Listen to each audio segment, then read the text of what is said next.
Isang bago, legit at legal na nagpapautang dito sa Pilipinas ang pag-uusapan natin sa video na to at kalalabas lang nito, meron agad na 0% interest up to 40 days at alam nyo mga kautang, no, sabi dito sa kanilang loan features, meron po itong 0% interest at yung credit limit dito is up to 200,000 pesos.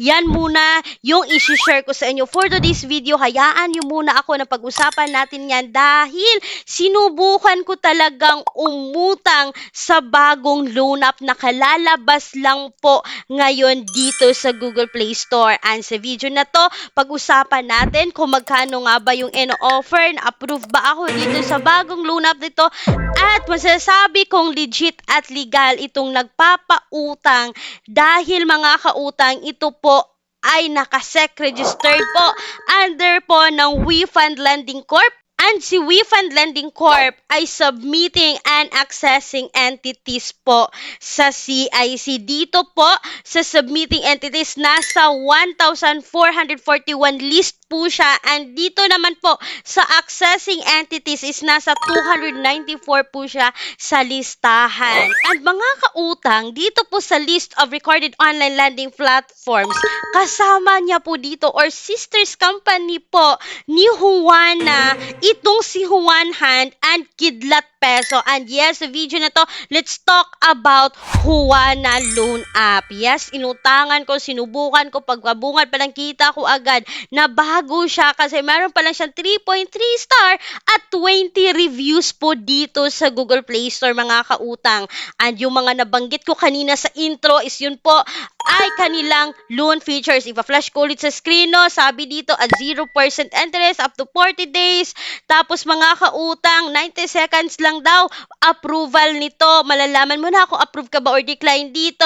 And kailangan pong i-allow na ma-access ni LoveItX Juana Hand ang inyong approximate location, yung SMS and view messages natin, yung manage phone calls, and mga kautang, allow to send you notifications. So, kailangan natin niyang i-allow para makapag-proceed at kita nyo agad dito, no, 0% interest up to 200,000 yung credit limit. So, unang bungad pa lang ng loan app na to is kailangan mo nang mamili agad ng valid ID. And dito lang, medyo hindi okay kasi 1, 2, 3, 4, 5 valid IDs lang ang nasa kanilang listahan. Pwede po UMID, National ID, SSS card, passport, and driver's license mga kautang, no?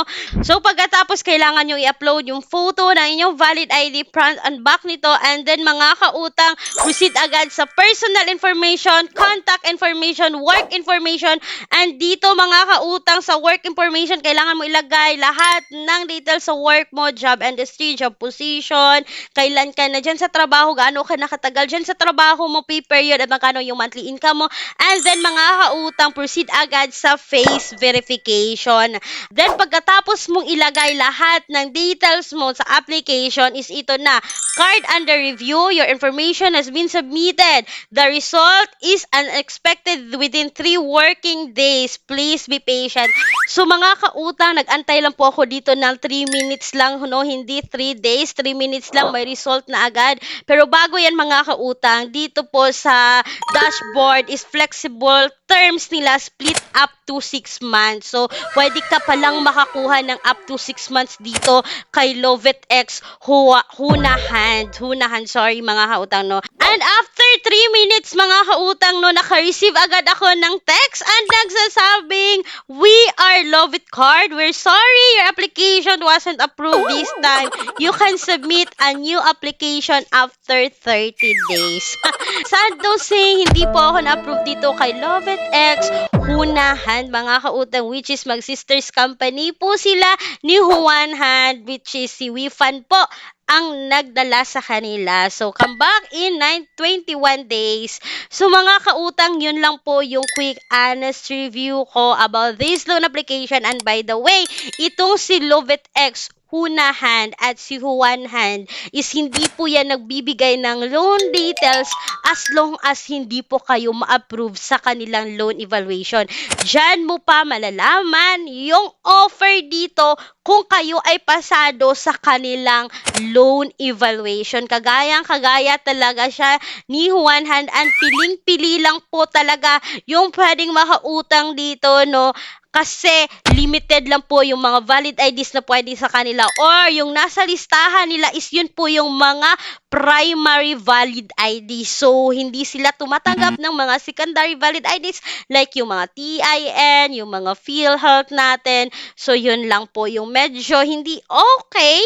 Pero mga kautang, kung kayo dyan ay nakautang agad, na-approve agad dito sa loan application na to, feel free to comment down below. Share nyo na experience yung mga kautang para mabasa na ibang viewers natin at ibang nagko-comment dito, and makasali na rin sa aking pa-daily Gcash giveaway. Ayan, sa video na to, ipa-flash ko muna yung aking dalawang lucky winners, and congratulations po sa inyong dalawa. Mag-Viber na sa akin. Makikita po yung Viber number dito sa screen. So, kung hindi man kayo na-approve dito at naghahanap talaga kayo ng legit na mauutangan, you can check po my pinned comment or sa description box ng video na to.